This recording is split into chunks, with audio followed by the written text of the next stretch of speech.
Hey everyone, I'm back, and today we're gonna talk about the 50 Shades Trilogy.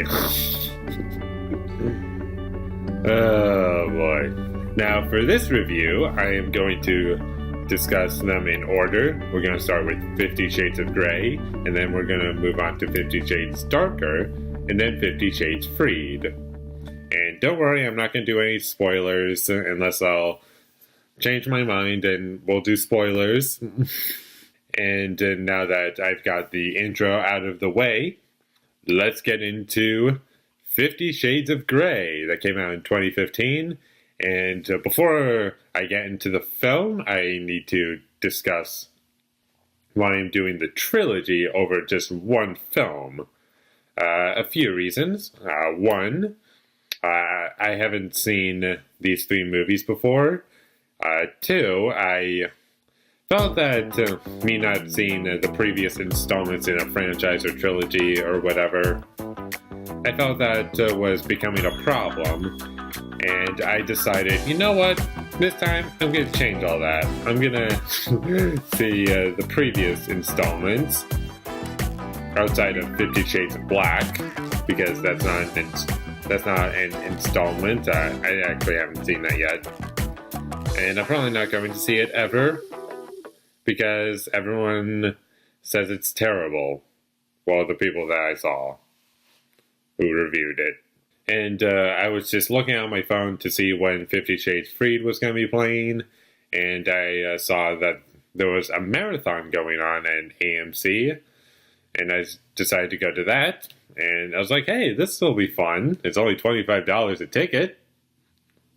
And, oh, I forgot something. I'm wearing this the whole time. I'm not taking this off. And you'll know why. I've had so much fun watching these movies.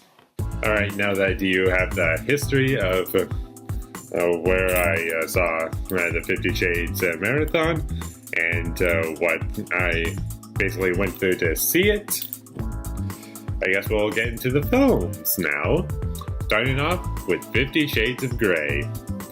And I've heard a lot of terrible things about these three movies.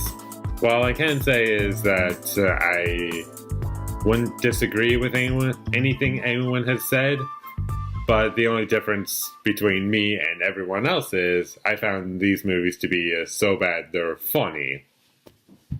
For the most part, especially this one, 50 Shades of Grey. So how did I find these movies so bad they're funny? I just thought of really ridiculous things in my brain, and I just found unintentional humor in these movies. I don't know what else to tell you. They're hilarious when you go into them with this kind of mindset. Like, these movies are going to be terrible, but if you just go into them knowing that they're going to be absurdly ridiculous, you'll enjoy it. Let's get into the positives first.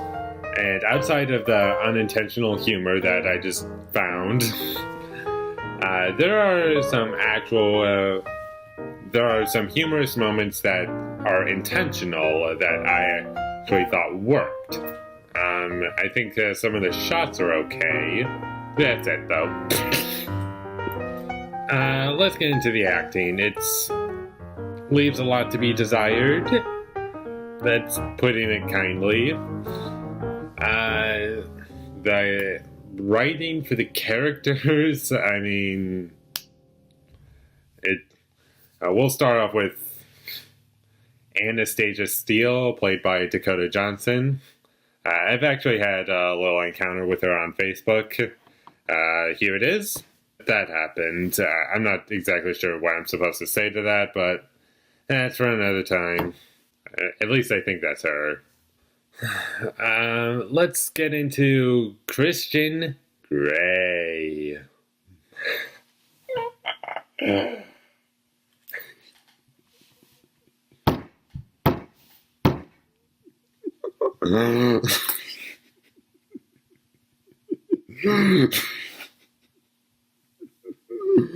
Oh. This guy is just essentially very controlling, and if you do specific things that are against his rules, he doesn't like that. He likes things to go in a very specific pattern, and you kind of get-ish of why he's doing the things he's doing by the end of the trilogy. I'm kind of just stuck here just wondering what else to say. I would get into like the music. It just makes it's either bland stock music or just songs that are just filling up the soundtrack to make it even more unintentionally hilarious, which I don't mind. But on a serious note, we'll get into the plot.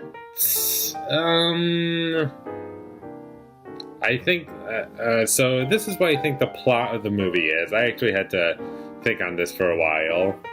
So the plot of the movie is Anastasia Steele, played by Dakota Johnson. She is basically filling up for one of her friends who's going to interview Christian Grey because I believe she was feeling sick, and Anastasia Steele's character her friend's character was feeling sick or something. I don't exactly remember. So what happens is he goes to fill in for her, and she interviews him for 10 minutes because that's all the time he had to spare. And then it's a love story, I think. Sometime after that, this movie is just filled with scenes of just things happening. Let's get into the sex scenes. This is going to apply for all 50 Shades movies. They're not sexy. They're not interesting to me. They're kind of, I would say dull, but I was thinking of ridiculous things of when those scenes were going on, so I had fun. In the end, I'm going to end off 50 Shades of Grey here, because I think I said everything I had to say about it, and if I keep going, because basically all my problems with 50 Shades of Grey are also in... how do I perfectly describe this? The problems with what I have with the first film apply to the second film and the third film. Like, here's the first one, second, third, and these are going to be the problems. This is not... this looks like a sex joke or something. It was unintentional, so sorry. This is just the best I could do.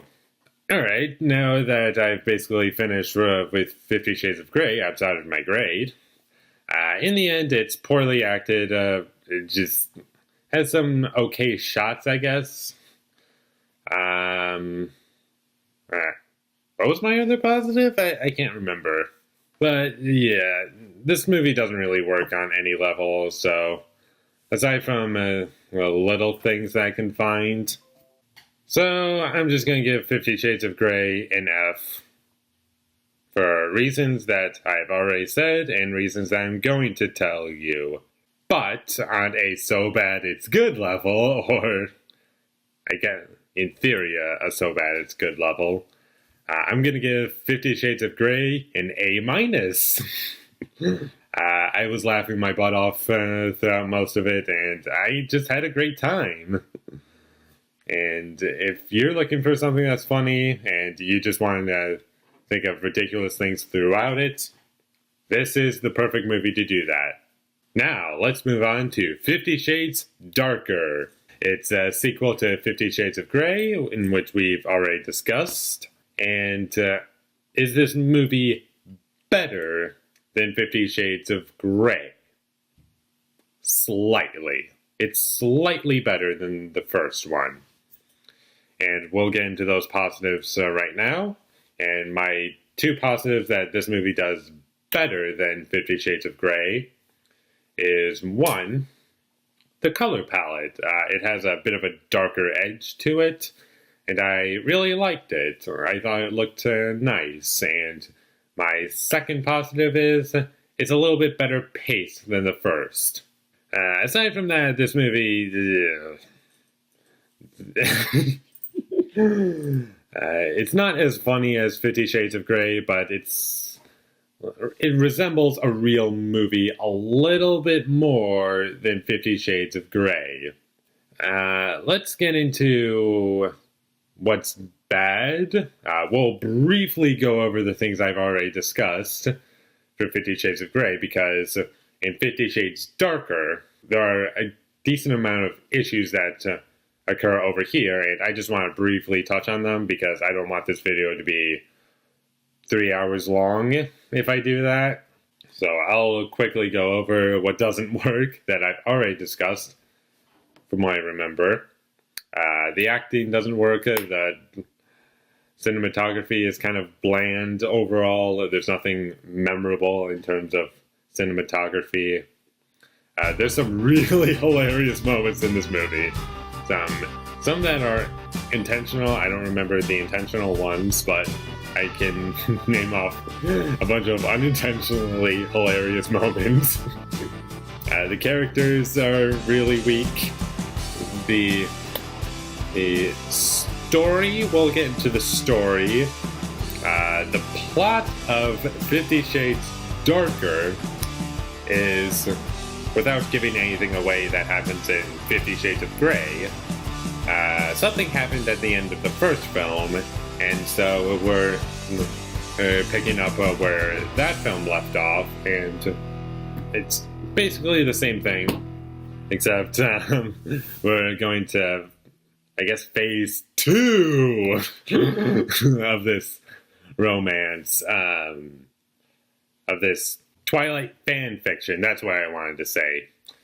If you didn't know already, 50 Shades of Grey is Twilight fan fiction. And if these movies sound similar to Twilight at any point, they are.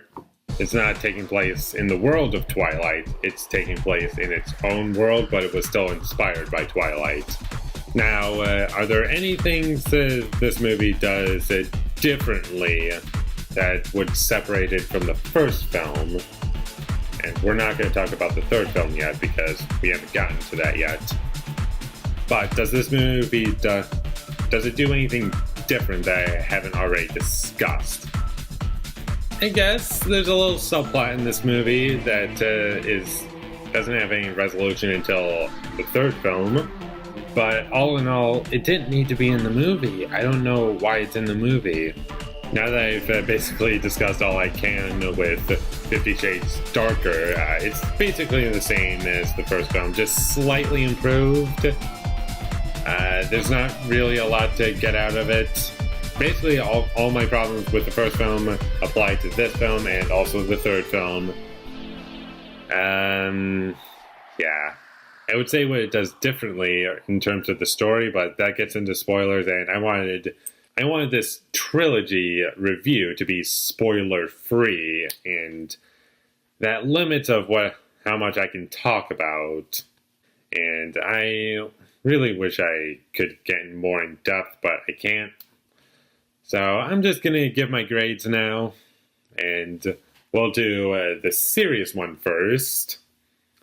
On a serious level, I'm going to give 50 Shades Darker a D-, slightly better than the first one, but not recommendable because it's just boring and kind of dull to watch, and our lead actors don't have any chemistry, and it's just boring to watch.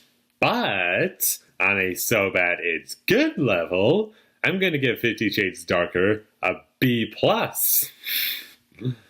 Why? Because I was laughing my butt off. Not as much as I was with the first film, but this is, it's pretty funny. Alright, now, the moment you've all been waiting for. We get into 50 Shades Freed. And now we're going to talk about the finale of this trilogy. Now let's get into the plot, and there is literally nothing to talk about. Yeah. I get so far into this review, and I finally get into the third film, and there is literally nothing to talk about. Does this movie do anything better than the 50 Shades of Grey or 50 Shades Darker? No. If anything, it's worse than those two. 50 Shades of Grey is the most hilarious. 50 Shades Darker is the most competent, and 50 Shades Freed is the most boring. I was pretty bored for the majority of this film. I would still recommend it as a so bad it's good level, though. But we'll get into that later. The acting's awful, the music's awful, the directing's awful, the color palette, I guess, is fine. It's the same as the second one, but it doesn't bump the grade up. It kind of goes down a little bit because it was so boring. The script is just dull, and I don't really know what they were going for. They set up a little subplot that was started in 50 Shades Darker, and it has resolution in 50 Shades Freed. Why did it start in the first place? Why was it even in 50 Shades Darker? That's my question. The problem is that's probably never going to be answered because whatever. I've gotten to the point where there is literally nothing to talk about.